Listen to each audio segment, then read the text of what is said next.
Hello everyone, इस video में हम लोग बात करेंगे एनसीईआरटी एग्जाम्पलर का पार्ट 2 सीरीज नंबर 1 2.1। इससे पिछले वीडियो में अगर आप नहीं देखे हैं तो प्लीज जाकर उसको देख लीजिए। आज हम लोग करेंगे एक्सरसाइज 2.2 एनसीईआरटी एग्जाम्पलर का। क्वेश्चन करने से पहले कुछ 2-3 पॉइंट आप लोग बताते हैं हम। कोई भी पॉलिनोमियल का डिवीजन तभी पॉसिबल है जब px का डिग्री बड़ा होगा gx का डिग्री से। क्या होगा फिर समझिए, कोई भी पॉलिनोमियल का डिवीजन तभी पॉसिबल है जब px का जो डिग्री होगा, हाईएस्ट पावर जो होगा, वो या तो बड़ा होना चाहिए या तो इक्वल होना चाहिए gx के डिग्री से, तभी डिवीजन पॉसिबल है। अगर आप सोच रहे होंगे अगर gx का डिग्री बड़ा करते हैं, gx का डिग्री बड़ा या फिर इक्वल करते हैं px का डिग्री से, तब क्या होगा? तब इसका जो qx जो वैल्यू आएगा वो ऑलवेज 0 आएगा और जो इसका रिमाइंडर आएगा वो px के इक्वल आएगा। ये क्वेश्चन नंबर मेरे ख्याल से 2 या 3 में ये कॉन्सेप्ट है, बताएंगे आपको आगे। क्या बोले फिर समझ लिए, कोई भी डिवीजन तभी पॉसिबल है जब px का हाईएस्ट पावर बड़ा होगा gx का। यानी कि अगर px, मान लीजिए एग्जांपल के लिए px का अगर वैल्यू हम लिखते हैं x³ + x² + 2x + 9 और gx का वैल्यू अगर हम लिखते हैं x² + 1, तो ये इसको डिवाइड आराम से इजीली हो सकता है डिवीजन। लेकिन अगर हम एक और एग्जांपल लेते हैं px = x का पावर 5 + x का पावर 4 + 3x³ + 2x² + x + 9 और gx से डिवाइड करना है, वो मान लीजिए आपका रहेगा x का पावर 6 + x का पावर 5 + 4x पावर 4 + 3x का पावर 3 + 2x² + 9x + 6। तो यहाँ देख सकते हैं gx का जो डिग्री है वो कितना हाईएस्ट 6 है, और यहाँ कितना हाईएस्ट 5। तो यहाँ gx का जो डिग्री है वो क्या हो गया है, बड़ा हो गया है। तो ये डिवीजन पॉसिबल नहीं है।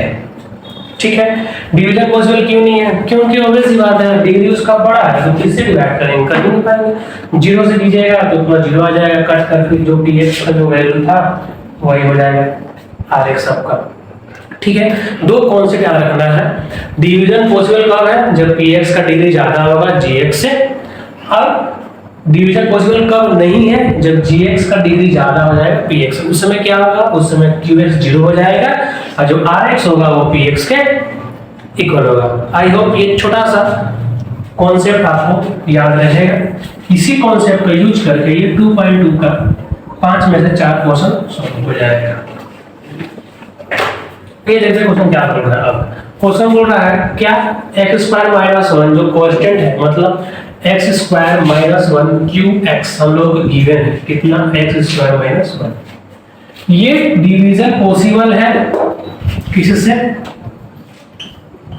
px कितना दिया हुआ है x6 + 2x³ + x - 1। डिवाइड किससे करना है, जिसका डिग्री क्या हो, जिसका डिग्री 5, मतलब gx कितना है, जिसका डिग्री 5। मतलब कुछ भी सकते हैं, x का पावर 5, x का पावर 4, x का पावर क्यूब, x का पावर 2, x + 1। ठीक है, रिमाइंडर क्या होगा, तो रिमाइंडर पता नहीं, इसका काम भी नहीं। रिमाइंडर थ्योरम आप लोगों को याद होगा। रिमाइंडर थ्योरम क्या बोलता है, रिमाइंडर बोलता है px = gx × qx + rx। अब यहाँ सॉल्व करते हैं। अगर px, इसको सॉल्व करने से जितना px वो अगर आ गया तो आंसर हो जाएगा यस, नहीं आया तो आंसर हो जाएगा नो। px कितना है, px दिया हुआ है x का पावर 6 + 2x³ + x - 1। gx कितना है, gx दिया हुआ है x का पावर 5 + x का पावर 4 + x का पावर 3 + x का पावर 2 + x + 1। rx कितना है, जरूरत नहीं है लिखने के लिए क्योंकि अच्छा qx छूट गया, सॉरी qx कितना है हम लोगों का, qx दिया हुआ है x² - 1 + r एक्स, ठीक है, एक्स स्क्वायर माइनस इसको मल्टीप्लाई करना है इससे। इसको सोल्व करने पे ये वैल्यू आना चाहिए। अगर आप सोल्व कीजिएगा तो x का पावर 5 को मल्टीप्लाई करेंगे किससे, x का पावर 7 से, x का पावर 5 को मल्टीप्लाई करना है x का पावर 2 से, बेस क्या है सेम, तो पावर क्या हो जाएगा, बिंदु से पावर हो जाएगा x का पावर 7। तो यहाँ पर कितना आ जाएगा x का पावर 7। आगे सोल्व करने की जरूरत नहीं है, क्यों, क्योंकि आप देख सकते हैं x का पावर वहाँ कितना आ गया 7, यहाँ पर x का हाईएस्ट पावर कितना है 6, हाईएस्ट कितना आ गया इसका 7। तो यहाँ क्या आप बोल सकते हैं कि जो px का जो वैल्यू होगा डिग्री वो छोटा हो जाएगा किससे, dx gx। तो ये केस कब होता है, जब रिमाइंडर क्या होगा हम लोगों का 0, सॉरी रिमाइंडर क्या होगा px के बराबर और qx क्या होगा हम लोगों का 0। तो यहाँ क्वेश्चन क्या पूछा है कि ये डिविजिबल पॉसिबल है, तो आप क्या बोल सकते हैं पॉसिबल डिविजिबल है, ऑब्वियस सी बात है नहीं है, क्यों, क्योंकि आपको पहले ही बताया था कि डिवीजन पॉसिबल कब रहेगा, जब px का डिग्री ज्यादा होगा gx के डिग्री से, तभी डिवीजन पॉसिबल है। लेकिन यहाँ पर उल्टा हो गया, gx का डिग्री ज्यादा है px से, तो डिवीजन पॉसिबल नहीं है। इसका आंसर क्या हो जाएगा, no, division is not possible for this question. I hope आपको ये कॉन्सेप्ट, इस कॉन्सेप्ट से रिलेटेड ये क्वेश्चन समझ में आया होगा। आइए देखते हैं next question, question number 2। Question number 2 क्या पूछा है क्वेश्चन में, इस क्वेश्चन में आपको कांस्टेंट एंड रिमाइंडर का वैल्यू पूछा है। और यहाँ पर इससे जस्ट पिछले क्वेश्चन में आपको हम बताए थे कि डिग्री ऑफ px बड़ा होना चाहिए, इक्वल होना चाहिए degree of qx, degree of px का वैल्यू बड़ा या फिर इक्वल होना चाहिए डिग्री ऑफ gx। यहाँ आप देख सकते हैं px दिया हुआ है ax square plus bx plus c, gx दिया हुआ है px cube plus qx square plus rx plus r। यहाँ साफ साफ दिख रहा है कि px का जो डिग्री है 2 है और gx का जो डिग्री कितना है 3, तो gx का डिग्री बड़ा है, ये वैलिड नहीं होगा। डिवीजन रूल में क्या होता है, px का डिग्री जो होगा वो बड़ा होना चाहिए gx का डिग्री से, तभी वो डिवीजन पॉसिबल है। अगर डिग्री gx का बड़ा हो जाएगा px से तो डिवीजन पॉसिबल नहीं है। उस केस में जो रिमाइंडर होगा वो always as it is px आ जाता है और जो qx होता है यानी जो क्वोटिएंट होता है वो 0 आता है। आइए करके दिखाते हैं आपको। इसको डिवाइड करेंगे हम लोग, किससे करेंगे, तो px cube plus qx square plus rx plus r divide करना है हम लोगों को किससे, तो ax square plus bx plus c। ये डिवीजन पॉसिबल ही नहीं है, इसको डिवाइड कैसे करेंगे, यहाँ पावर 2 है यहाँ पावर 3 है, डिवीजन पॉसिबल नहीं है। इसको इसलिए यहाँ पे आंसर कितना आता है हम लोग का 0, 0 से डिवाइड करेंगे तो पूरा वैल्यू कितना आ जाएगा हम लोग का 0 माइनस 0 माइनस 0। इसको सोल्व कीजिएगा तो एज इट इज उतर जाएगा x square plus bx plus c, ठीक है। तो हम लोग को जो क्वोटिएंट है वो कितना आ जाएगा ax square plus bx plus c, sorry reminder quotient कितना आ जाएगा हम लोग का, क्वोटिएंट आ जाएगा 0, जिसका भी अगर px का जो वैल्यू है जो डिग्री है वो अगर छोटा आ गया gx का वैल्यू से तो डिवीजन पॉसिबल नहीं है। डिवीजन पॉसिबल नहीं है मतलब क्वोटिएंट आ जाएगा 0 और रिमाइंडर एज इट इज, जितना px था उतना ही रिमाइंडर आ जाता है। आई होप आपको ये क्वेश्चन समझ में आ गया होगा। आइए देखते हैं question number 3। Question number 3, if on division of polynomial px by a polynomial gx, कोई polynomial दिया हुआ है px, a polynomial दिया हुआ है gx and the quotient कितना है 0। पिछला क्वेश्चन नंबर 2 का रिवर्स क्वेश्चन है, उसमें polynomial गिवन था और हमको quotient निकालना था। इसमें क्या है, quotient गिवन है, अब पता करना है रिलेशन कितना है px और gx का। क्वाड्रेंट है गिवन हम लोगों का qx हम लोग का गिवन है यहाँ पर कितना 0। 0 कब होता है क्वाड्रेंट याद कीजिए, 0 कब होता है जब डिविजन पॉसिबल ना हो तब क्वाड्रेंट हम लोगों का 0 होता है, यानी कि डिग्री ऑफ पॉलिनोमियल px का बड़ा नहीं होगा डिग्री ऑफ पॉलिनोमियल gx का। तो यहाँ रिलेशन क्या बनेगा, यहाँ रिलेशन सिंपल सा बनेगा, degree of polynomial px less than equal to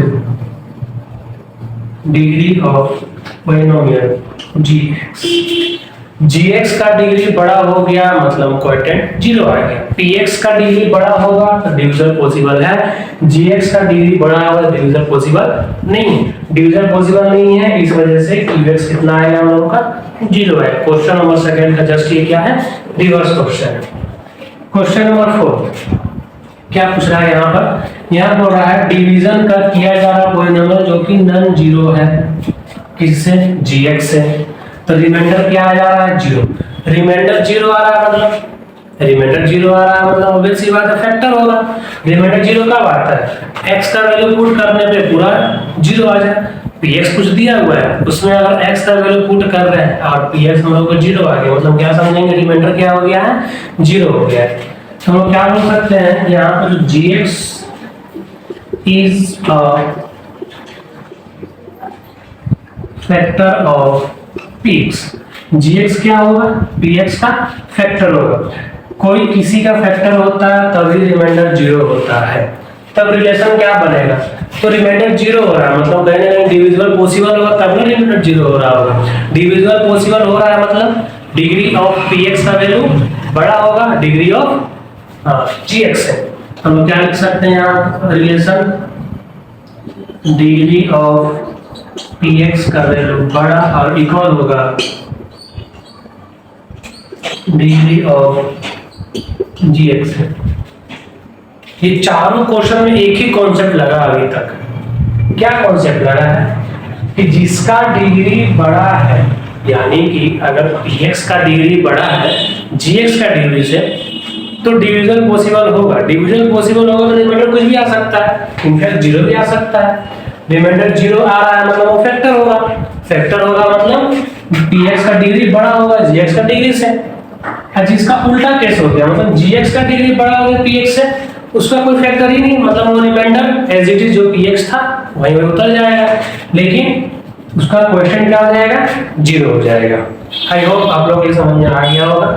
देखते हैं क्वेश्चन नंबर 5। क्वेश्चन नंबर 5 क्या बोल रहा है, can the quadratic polynomial x square plus kx plus k have equal zeros। ये जो quadratic polynomial दिया हुआ है x square plus kx plus k इसका क्या zeros इक्वल होगा, किसके लिए, तो k का वैल्यू 1 से बड़ा होगा उसके लिए।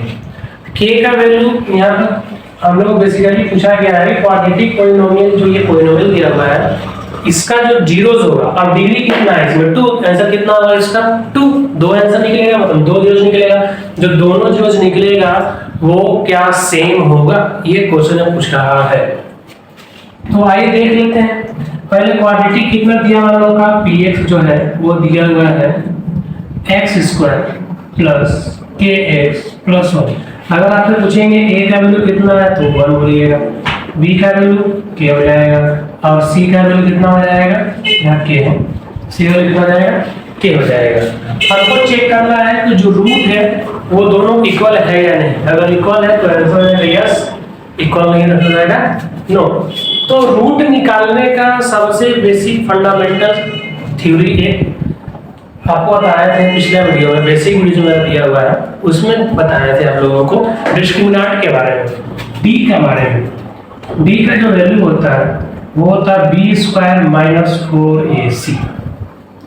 इसे पुट करेंगे अब देखते हैं कितना वैल्यू आ रहा है, b का वैल्यू कितना है ओके यहाँ बोला है क्या वो इक्वल 0 है तो हम लेट कर लेते हैं कि डिस्क्रिमिनेंट 0 होगा, लेट करके चलते हैं पहले से। b का वैल्यू क्या है तो k का square minus 4ac 0 is equals to k² minus 4k। यहाँ से सॉल्व करेंगे तो k कॉमन ले सकते हैं, तो क्या बचेगा k माइनस 4। यहाँ दो वैल्यू दिख रहा है, दोनों को जीरो से क्या करेंगे हम लोग इक्वेट करेंगे, तो k से जीरो को इक्वेट करेंगे तो k का वैल्यू कितना आ गया 0 आ गया। फिर इसको इक्वेट करेंगे जीरो से तो कितना लिखा हुआ है, यहाँ लिखा हुआ है k माइनस 4 बराबर 0, तो k का वैल्यू कितना आ गया 4। क्या आपको दोनों k का वैल्यू सेम दिख रहा है? नहीं, दोनों वैल्यू कितना है अलग अलग, दोनों वैल्यू सेम होता है आंसर क्या होता है यस, लेकिन दोनों का जो वैल्यू वो क्या है यहाँ पर अलग अलग है, तो आंसर क्या हो जाएगा इसका नो। क्यों नो होगा? क्योंकि k का वैल्यू दोनों क्या आ गया डिफरेंट हो गया। ठीक है, आई होप आपको ये 2.2 पार्ट 2 पॉलिनोमियल चैप्टर का समझ में आया होगा। ऐसे ही वीडियो देखने के लिए चैनल बने रहिए। मिलते हैं हम लोग अगले वीडियो में नेक्स्ट एक्सरसाइज एनसीईआरटी एग्जाम्पलर का 2.3 के साथ। Thank you.